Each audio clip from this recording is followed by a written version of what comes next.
Good morning, students. Today I am here to describe about the class 9th biology in which we revise, जिसमें हम आप लोगों का revision करेंगे। Revision,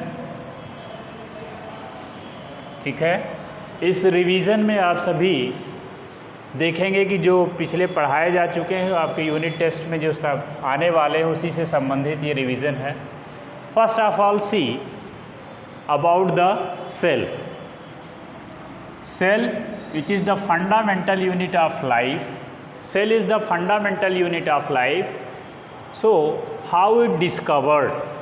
discovery of cell में first of all we have to study about well known person that is known as Robert Hooke, जिसको आप सभी जानते हैं। रॉबर्ट हुक ने 1665 में अपने सेल्फ डिज़ाइन माइक्रोस्कोप के द्वारा स्टडी किया। किसका स्टडी किया? थिन स्लाइस ऑफ कॉर्क, पतली कॉर्क की कोशिकाओं का स्टडी किया। और वो कॉर्क जो कि लगी हुई होती है कहाँ कि आप बॉटल देखेंगे, बॉटल का जो कैप होता है, जिस ढक्कन जिसको आप कहते हैं, उसके अंदर कॉर्क लगी होती है। उसी कॉर्क की स्टडी करने के बाद उन्होंने देखा कि रिजल्ट्स मिला उनको हनीकम like structure.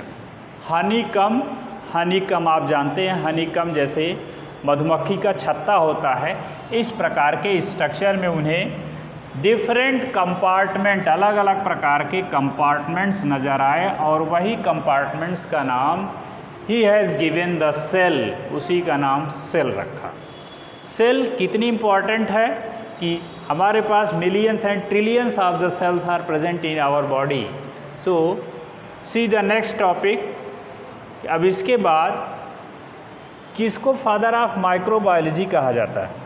Father of microbiology is called Leeuwenhoek. Leeuwenhoek एक साइंटिस्ट रहे जिनको फादर ऑफ माइक्रोबायोलॉजी कहा जाता है। स्टूडेंट्स इसको आप लर्न रखिएगा, हो सकता है आपसे पूछा जा सके। Then next thing, it is also important omnis cellula e cellula. What is its reference? यह इसका क्या तात्पर्य है?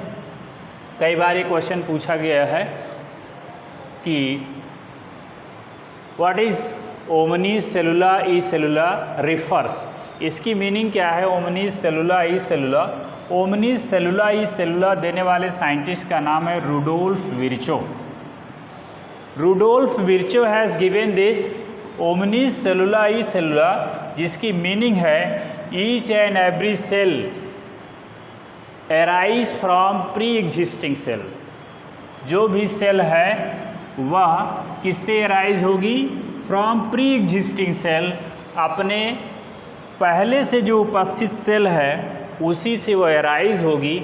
और इसको बताने वाले 1855 में रुडोल्फ विर्चो ने बताया और न्यू सेल्स के बारे में भी उन्होंने डिस्कवर किया।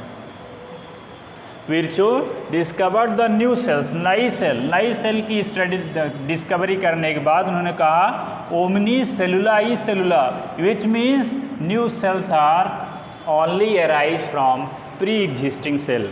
नई सेल्स प्री एग्जिस्टिंग सेल से ही ओरिजिन हो सकती हैं। वाज गिवन बाय, अब आगे आप देखेंगे next thing, cell theory. Cell theory देने वाले साइंटिस्ट कौन रहे? सेल थियरी देने वाले साइंटिस्ट का नाम you know very well, but here we revise it. Theodor Schwann एक ब्रिटिश जूलॉजिस्ट थे और मैथियस स्लाइडेन जो एक बॉटनिस्ट थे, कहाँ के? जर्मन के बॉटनिस्ट थे। इन दोनों ने सेल थियरी प्रपोज्ड किया। He has given the cell theory, the name that was Theodore Swan, and a British zoologist that is Matthias Sladen। इन दोनों ने मिलकर सेल थियरी को प्रपोज किया। पास्टुलेट्स ऑफ सेल थियरी कई बार आपसे पूछा जाता है, व्हाट इज़ द पास्टुलेट? क्या इसकी परिकल्पनाएं क्या रहीं, क्या ये कहना चाहते थे सेल थियरी के द्वारा? तो पास्टुलेट्स में आप देखेंगे all living organisms are made up of cell. जितने भी लिविंग ऑर्गेनिज्म हैं वो किससे बने हुए हैं? सेल से बने हुए हैं। पहली चीज़ तो ये रही। दूसरी चीज़ all cells arise from pre existing cell, जो कि विर्चो ने कहा कि जितनी भी सेल हैं वो अपने पुरानी सेल जो उनकी पेरेंटल सेल है उन्हीं से वो ओरिजिनेट होती हैं। तीसरा, cell is the structural and functional unit of life. Cell जो है यह स्ट्रक्चरल और फंक्शनल यूनिट ऑफ लाइफ है। तो ये चीज़ें आपने बच्चों देखा कि यहाँ पर पास्टुलेट सेल थियरी के पास्टुलेट्स दिए गए हैं।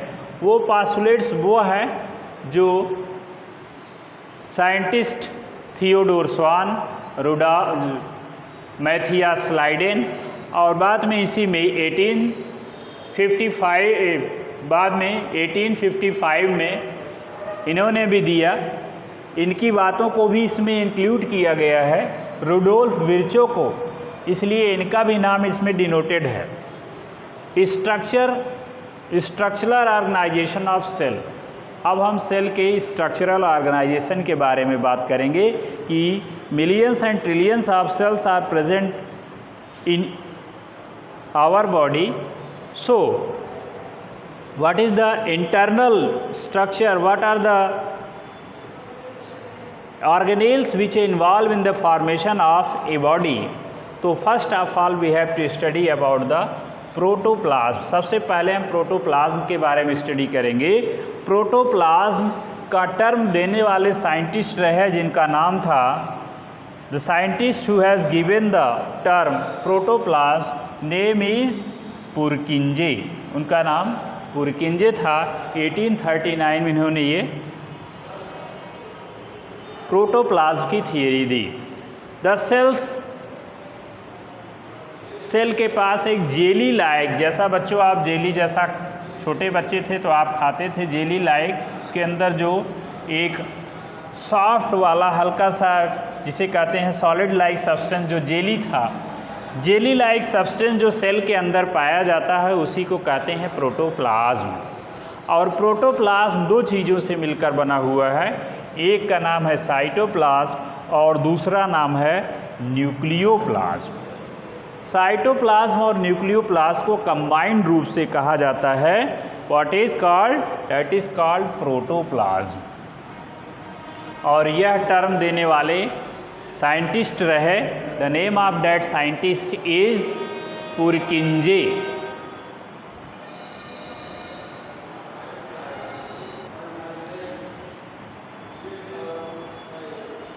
Students, see plasma membrane.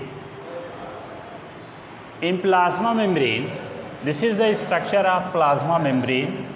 You observe here, यहाँ आप देख रहे हैं कि लिपिड की बाई लेयर, दो लेयर लिपिड की है, इसके बाद प्रोटीन बाहर की तरफ है और प्रोटीन अंदर की तरफ है। जो अंदर की तरफ है इंटेंसिक प्रोटीन कहलाता है, जो बाहर की तरफ है एक्सटेंसिक प्रोटीन। प्लाज्मा मेम्ब्रेन को सेल मेम्ब्रेन भी कहा जाता है। It forms the external covering of most cell. ज़्यादातर सेल जो भी हैं उनकी बाहरी कवरिंग बनाने का काम इस प्लाज्मा मेम्ब्रेन का है। It is made up of lipid and protein. यह लिपिड और प्रोटीन की बनी हुई होती है। Some of protein is also found inside the lipid layer. Lipid layer के अंदर आपको दिखाया ये कि कुछ प्रोटीन लिपिड लेयर के भी अंदर पाई जाती है। Lipid is arrange in lipid by layer. जो लिपिड है इसका अरेंजमेंट कैसा है, दो लेयर में है, एक ऊपर एक नीचे, इस प्रकार से इसका अरेंजमेंट है। अरेंजमेंट के बेस के आधार पर आप देखेंगे तो यह सेलेक्टिवली परमेबल है। कई बार ये क्वेश्चन पूछा जाता है why plasma membrane is selectively permeable. आप आसानी से यहाँ से आंसर लिखेंगे कि प्लाज्मा मेम्ब्रेन अपने अंदर कुछ सब्सटेंस को अंदर जाने देती है, बाकी को अपने अंदर नहीं जाने देती, इसलिए इसको आप कहते हैं selectively permeable. Plasma membrane allows the movement of only certain substance across it, उसको पार जाने के लिए, and certain substance will be prevent, बाकी को रोक देती है। Hence it is called the selectively permeable membrane. Figure यहाँ ड्रा किया गया है। यह जो selectively permeable membrane plasma membrane है, सभी सेल के बाहर की तरफ मिलती है, जिसके अंदर प्रोटोप्लाज्म बंद होता है, सेल ऑर्गेनेल सारे होते हैं, उसकी एक कवरिंग है। यही अगर बात करें तो प्लांट के अंदर वहाँ पर भी मिलेगी, उसके बाद भी एक कवरिंग उस प्लांट के अंदर मिलती है, उसको सबसे बाहर की तरफ वाली कवरिंग को वहाँ पर सेल वॉल कहते हैं। ठीक, तो यहाँ पर देखिए ये प्लाज्मा मेम्ब्रेन जो झिल्ली जैसा एक that is membrane like structure है, उसके स्ट्रक्चर को यहाँ दिखाया गया है। आइए अब जानते हैं कि इसमें से होकर आने वाले जो सब्सटेंस होते हैं वो क्यों इसके आर पार जाते हैं। तो उसके लिए एक यहाँ पर टर्म दिया गया, that term is osmosis. Osmosis क्या होता है? द मूवमेंट ऑफ वाटर और सॉल्वेंट। सॉल्वेंट क्या होता है? जिसमें कोई चीज़ घोली जाती है वह सॉल्वेंट होता है। वह वाटर भी हो सकता है और कोई ऐसा जिसके अंदर वो चीज़ घोल दी जाए, कोई हार्ड सब्सटेंस जो वो अगर घुल जाता है तो वही घोलने वाला जो है वो सॉल्वेंट कहलाता है। The movement of water across the semi permeable membrane. Semi permeable membrane से पानी का इस पार से उस पार चला जाना, या सॉल्वेंट का इस पार से उस पार चला जाना। लेकिन ये होता कैसे है? From high concentration to low concentration. जिधर ज़्यादा उसका कंसंट्रेशन होगा उधर से जिधर कम कंसंट्रेशन होगा सॉल्वेंट का, सब उसके मॉलिक्यूल्स का, उधर की तरफ चला जाता है। और इस प्रकार की प्रक्रिया को आप ऑस्मोसिस कहते हैं। ऐसा ऑस्मोसिस सेल मेम्ब्रेन के अंदर होता है।